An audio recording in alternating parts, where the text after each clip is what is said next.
T V जो है आपको गिवन है वेक्टर स्पेस V2 VR2, और टी एक लीनियर ऑपरेटर डिफाइन किया है वेक्टर स्पेस V से लेके V पे such that T of A, B is same as 10A minus 6B। 17A minus 10B and beta आपको गिवन है, बेसिस गिवन है 1 2 2 3। So this is the order. मेरे को कंप्यूट करना है matrix representation of T with respect to the basis beta.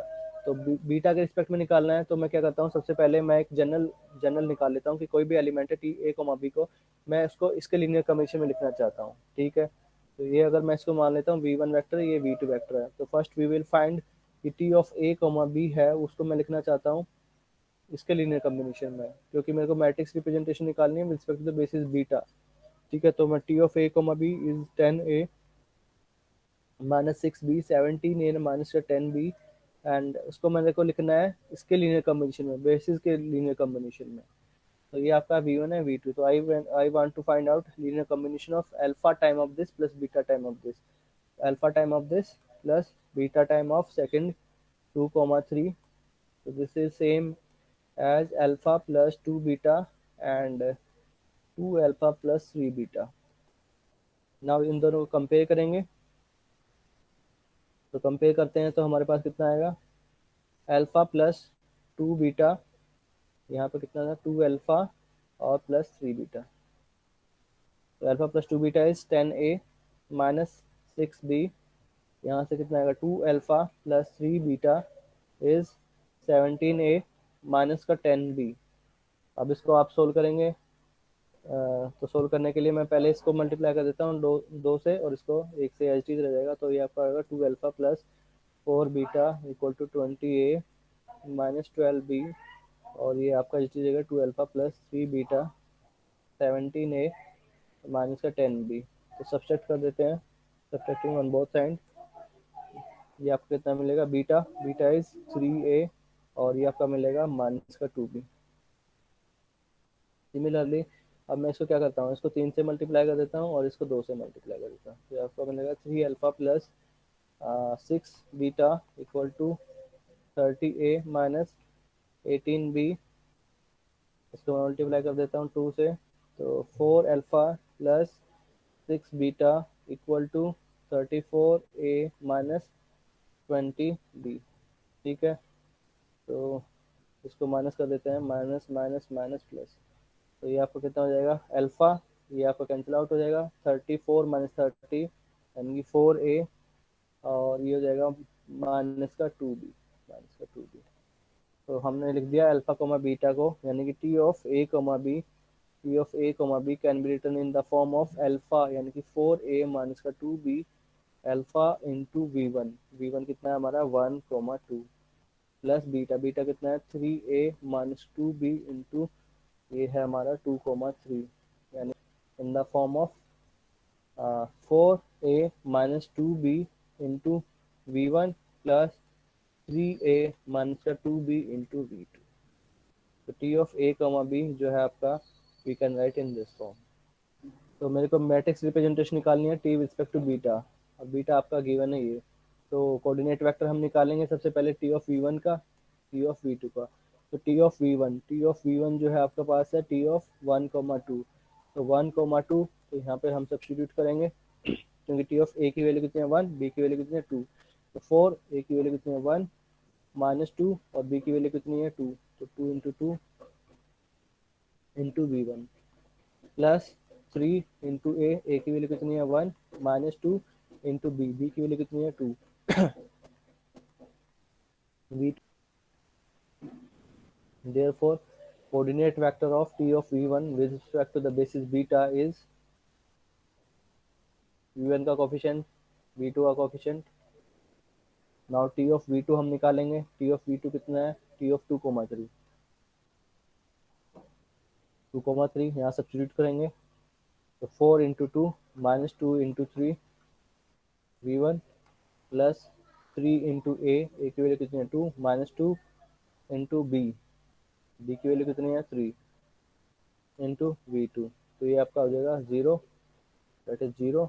ये आपको कितना बचेगा 8 minus 6 2V1 v1 plus 0 dot v2. Therefore, coordinate vector t of v2 with respect to the basis element beta is v1, v2. v1 का coefficient कितना है 2 है और v2 का कोफिशिएंट कितना है 0 है. Therefore, the matrix representation of t with respect to the basis beta is t of v1 इसका coordinate vector with respect to beta, t of v2 इसका coordinate vector with respect to the basis beta. तो ये हमारा है 0 minus का 1 और ये कितना है 2,0. तो ये हमारी मैट्रिक्स है जो कि डायगोनल नहीं है,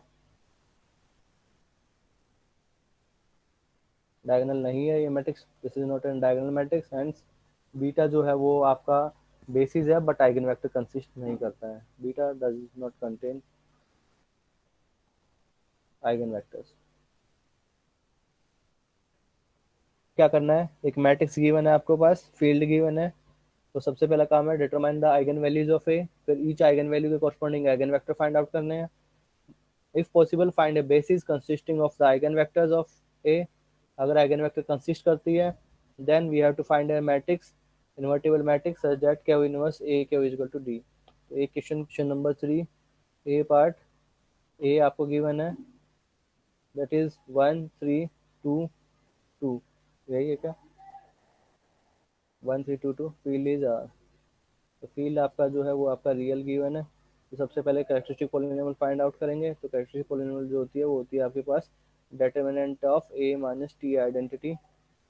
तो this is same as determinant of diagonal में से t घटा देंगे. तो 1 माइनस का t, 2 माइनस का t, ये आपका 2 रहेगा, ये आपका 3 है. उसका डिटर्मिनेंट जो जाएगा 1 माइनस का t into 2 minus T A D फिर माइनस बी सी 6. तो दिस इज सेम एज, तो मल्टीप्लाई करेंगे 2 माइनस माइनस टी फिर माइनस का 2t और minus minus plus T square minus 6. तो this is T square minus का 3t माइनस का 3t और माइनस का 4. तो 4 को हम लिख सकते हैं 1 इंटू 4. दोनों को ऐड करते हैं तो कितना आएगा माइनस का 3t. मल्टीप्लाई करते हैं तो कितना है माइनस का 4t स्क्वेयर. यस. तो this is same as t common लेते हैं t माइनस का 4 प्लस 1 कॉमन लेते हैं t माइनस का 4 t minus 4 into t plus 1. This is the characteristic polynomial. So characteristic polynomial of A is t minus 4 into t plus 1. Now the eigenvalues are given by characteristic polynomial of A comma t is 0. That is the eigenvalue. Therefore the eigenvalues जो हो जाएंगी उनको 0 put करेंगे. This is 0. That gives the 4 and minus का 1. So these are the eigenvalues. Now अब eigenvector find out करेंगे corresponding to distinct eigenvalues. तो सबसे पहले हम निकालते हैं corresponding to eigenvalue -1. The eigenvector, we want to find out the eigenvectors corresponding to eigenvalue lambda is -1. तो lambda के लिए होता है ax is equal to lambda x. X आपका जो होता है वो नॉन जीरो होता है. We can write a minus का lambda identity into x equal to 0. X is non zero.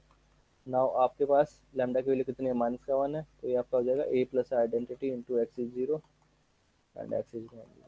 Diagonal में एक ऐड करेंगे तो दिस इम्प्लाइज डायगोनल में 1 ऐड कर देंगे.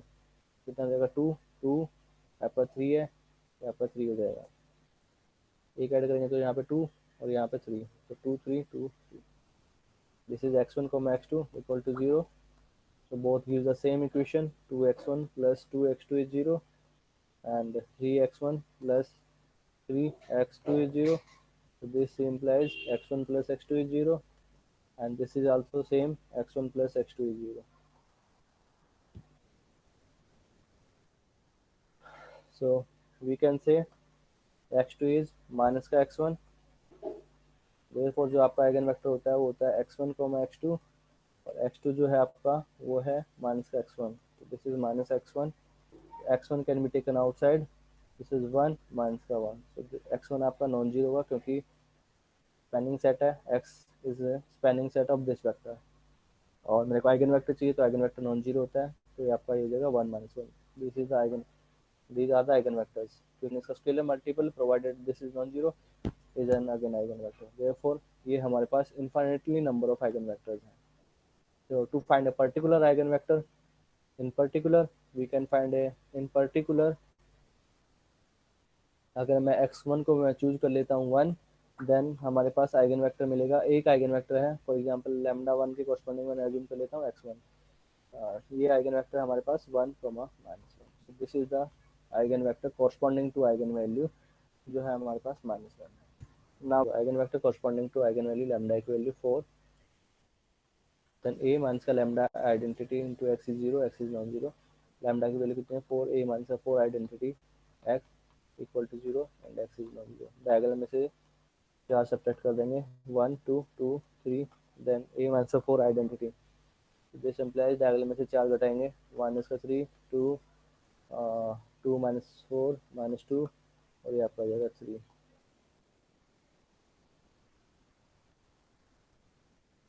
now x1 comma x2 is 0, so both give the same equation, minus का 3x1 plus 2x2 is 0, this is same as minus, ये second equation है, minus 3x1 plus 3x1 minus का 2x2 is 0, both are the same equation। तो इसको मैं minus से multiply कर देता हूँ तो ये ऊपर वाली इक्वेशन हो जाएगी, so both give the same result, so this implies 2x2 is equal to 3x1। ठीक है, तो अगर मैं x1 को भी लिख सकता हूँ तो x1 जो है हमारा 2/3x2 हो जाएगा। therefore the eigenvector x will be x1 x2, x1 को हम लिख सकते हैं 2/3x2 x2।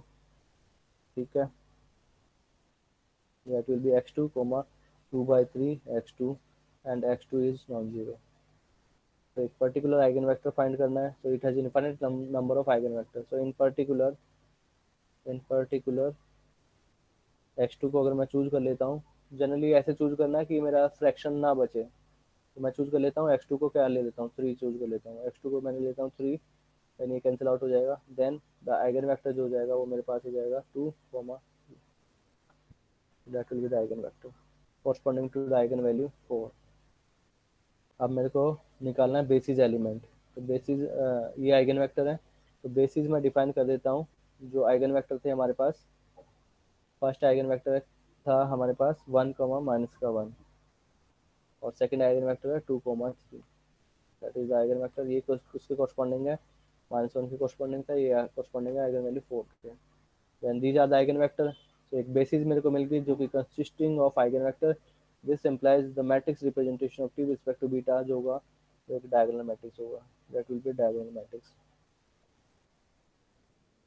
यानी कि पी इनवर्स ए पी, अगर इसको मैं ए मानता हूँ, तो बेसिस एलिमेंट है बीटा, अगर इसको मैं ए मानता हूँ तो P inverse A P is equal to D आएगा, और डी में है 2 × 2 की मैट्रिक्स है, तो यहाँ पे आइगन वैल्यू 1 आएगी और यहाँ पे आइगन वैल्यू 2 आएगी, आइगन वैल्यू कितनी है -1 और यहाँ पे आएगा 4। तो we have to find out the matrix P, यानी कि जो होता है वो आपका डिफाइन करते हैं, यहाँ पे फर्स्ट आइगन वेक्टर -1 -1 और यहाँ पे second eigenvector, then Q inverse कितना हो जाएगा, डिटर्मिनेंट ऑफ क्यू कितना है A D minus B C 3, फिर माइनस +2 यानी कि 5, तो ए इनवर्स विल बी 1/5, ये इंटरचेंज हो जाएंगे 3 1 और इन पे negative -2 1, so this is the inverse, then Q inverse P inverse AP, AP is equal to 1/5 -2 1, A कितना है 1 2 2 3 एंड Q कितना है हमारे पास 1 2 -1 3। अब दोनों को अगर मैं मल्टीप्लाई करता हूँ तो कितना आएगा 1/5 3 -2 1 1, इन दोनों को मल्टीप्लाई करेंगे 1 -2 -1 2 और +6, ये आ जाएगा 8 3 -2 1 6 +6 12, so this is same as 1/5, first was -3 -2 minus का 5 24 -24 0 minus का 1 +1 0 8 और 12 20, so this is same as minus का 1 0 0 4, ये आपका आइगन वैल्यू λ1 है, ये आपका आइगन वैल्यू λ2 है, so this is the invertible matrix Q such that Q inverse A Q is equal to B। For each linear operator T on the vector space V, find the eigenvalues of T।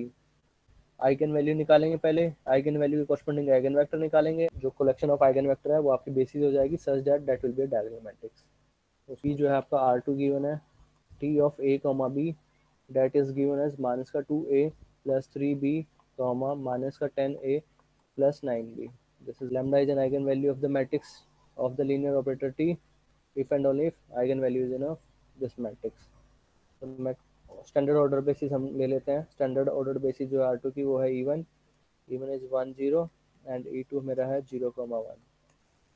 ठीक है, तो अब हम क्या करेंगे, T of E1 निकालेंगे।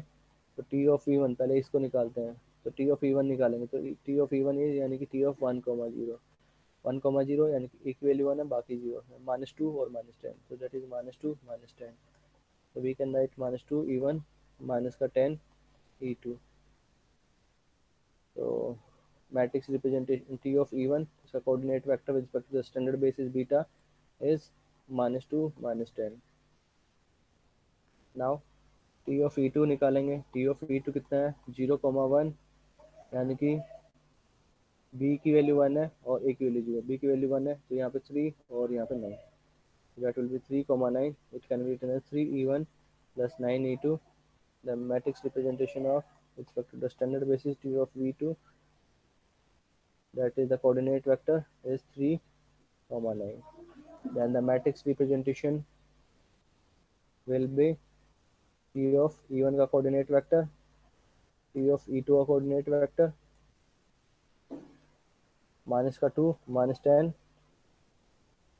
ये आपका होगा 3,9। ठीक है, now we have to find out its eigenvalue. Eigenvalue निकालने के लिए क्या करेंगे, कैरेक्टरिस्टिक पॉलिनोमियल फाइंड आउट करेंगे। तो the characteristic polynomial of this is the determinant of A minus T identity, so that will be the determinant of, diagonal में से T subtract करेंगे, 3 -10 9 माइनस T, तो ये आपका आ जाएगा। तो सोल्व करेंगे, आपकी जो कैरेक्टरिस्टिक पॉलिनोमियल जो मिलेगी वो आपको मिलेगी, एक शॉर्टकट होता है कैरेक्टरिस्टिक पॉलिनोमियल निकालने के लिए 2 क्रॉस 2 के लिए, ये होता है आपका, अगर 2 क्रॉस 2 के मैट्रिक्स होता है एक्स का होल स्क्वायर, ये आपकी पॉजिटिव टर्म रहती है, नेगेटिव पॉजिटिव नेगेटिव, और ये यहाँ पे होता है trace of A into x, positive negative फिर पॉजिटिव, तो यहाँ पे होता है डेटर्मिनेंट ऑफ ए। ठीक है, तो आपको यूज नहीं करना है, बस यू कैन कन्फर्म कि आपका जो यहाँ से सॉल्यूशन जो आपने निकाला है वो इसके मैच कर रहा है, तो मतलब ठीक है, अदरवाइज ये कैलकुलेशन मिस्टेक की है आपने यहाँ पे। ए कॉमा टी यानी कि टी का होल स्क्वायर पॉजिटिव फिर नेगेटिव ट्रेस होता है सम ऑफ द डायगोनल एंट्रीज, तो 9 माइनस 2 आपका रहेगा 7 टी, तो पॉजिटिव फिर नेगेटिव फिर पॉजिटिव, फिर होता है इसका डेटर्मिनेंट, तो determinant of A is A D minus B C यानी कि माइनस का 18 और माइनस माइनस प्लस 30, ये आपका हो जाएगा 12 प्लस का 12, that is the characteristic polynomial. Now इसका रूट अगर निकालेंगे तो कितना आना चाहिए 12, तो हम डिफाइन कर सकते हैं माइनस का 4t माइनस का 3t minus 3t minus 4t and plus 12, तो दोनों को अगर मैं ऐड करता हूँ तो -70 मल्टीप्लाई कर देता हूँ तो 12 इस पे, सो this is t common t minus 3 minus 4 common t minus 3, so this is t minus 3 common and t minus का 4, so that is the characteristic polynomial, therefore the eigen values are, eigen values जो हैं वो आपकी हैं, eigen values are characteristic polynomial of a comma t is 0, this implies lambda is 3 and 4, these are the eigen values, the eigen values are given by characteristic polynomial of a, lambda is 0 implies lambda is 3 comma 4। तो अब eigen vector निकालने पड़ेंगे, लेकिन तो lambda की value 3 के corresponding A X is equal to lambda X, A minus lambda identity into X is 0, X has to be non zero, corresponding to lambda is 3, A minus का 3 identity and X is 0 and X has to be non zero, this implies diagonal में से 3 घटाएंगे, तो diagonal में से 3 subtract करेंगे, ए कितना है, ये है आपका -2 -10, ये जो है आपका है -2 माइनस का 10 3,9, 3,9, तो इसमें से डायगोनल में से 3 सब्ट्रैक्ट करेंगे तो कितना हो जाएगा, माइनस का 5 3 -10 और कितना घटाना है 3, तो यहाँ पर हो जाएगा 6 and that is x1 comma x2 this is 0, so that will give the answer 5x1 plus 3x2 is 0, ये आपका माइनस का 10 x1 plus 6x2 both equations are same, तो अगर मैं 2 से मल्टीप्लाई कर देता हूँ तो माइनस का 10 x1 plus 6 x2, तो these are the same equation. तो फर्स्ट इक्वेशन से हमें क्या मिलेगा, वी कैन राइट x1 को मैं निकाल लेता हूँ 5x1, इसको उधर लेके जाएंगे 5x1 इक्वल टू 3x2, तो x1 will be 3/5 x2, 3/5 x2, x1 की therefore the eigenvector x हो जाएगा, वो आपका हो जाएगा x1 कॉमा x2, x1 की वैल्यू कितनी है 3/5, 3/5 x2 और x2, we can write x2 3/5 comma 1. Now since eigenvector है तो x2 has to be non-zero. In particular we can find, in particular choose कर लेते हैं x2 को वैल्यू मैं चूज कर लेता हूँ 5, x2 is 5, then eigenvector will be 3, 5 से 5 कैंसिल आउट और ये आपका हो जाएगा 5, so this is the eigenvector corresponding to eigenvalue lambda 1, lambda 1 कितना है हमारा, वो था 3, तो lambda वैल्यू 3 के इक्वल ये है हमारी eigenvector. Now we will find the eigenvector corresponding to second eigenvector, lambda की वैल्यू कितनी है 4 है, तो लैम्डा इज 4, इससे कॉरस्पॉन्डिंग हम निकालेंगे a मान से 4 identity x equal to 0 and x has to be non zero, तो डायग्राम में से 4 सब्ट्रैक्ट करेंगे, a कितना था -2 -10 3,9, डायग्राम में से 4 सब्ट्रैक्ट करेंगे -6 3 -10 और 4 कितना बचेगा 5, x1 x2 that is 0, so this implies minus का 6x1 plus 3x2 is 0 and minus का 10x1 plus 5x2 is 0, both gives the same equation, 5 से डिवाइड करते हैं माइनस का 2x1 plus x2 is 0, यहाँ 3 से डिवाइड करते हैं माइनस का 2x1 plus x2 is 0, so both have the same result, so both are the same equation, so we can write x2 is 2x1, therefore x is x1 comma x2 and we can write x1, x2 कितना है 2x1 के equal है 2x1, so x1 will be taken outside 1 comma 2, so these are the infinite number of eigenvector, x1 is non-zero, so in particular we can find, in particular choose x1 to be 1, then we have x2 is an eigenvector, it is 1 comma 2 and ये आपका eigen value है 4 के corresponding. Beta जो है आपके पास basis हो जाएगी consisting of the first eigen vector comma second eigenvector, तो फर्स्ट आइगन वेक्टर है आपके पास 3,5 और सेकंड आइगन वेक्टर है 1,2, तो this is the basis element जो कि आइगन वेक्टर कंसिस्ट करता है, beta is a basis of R2 consisting of eigen vector.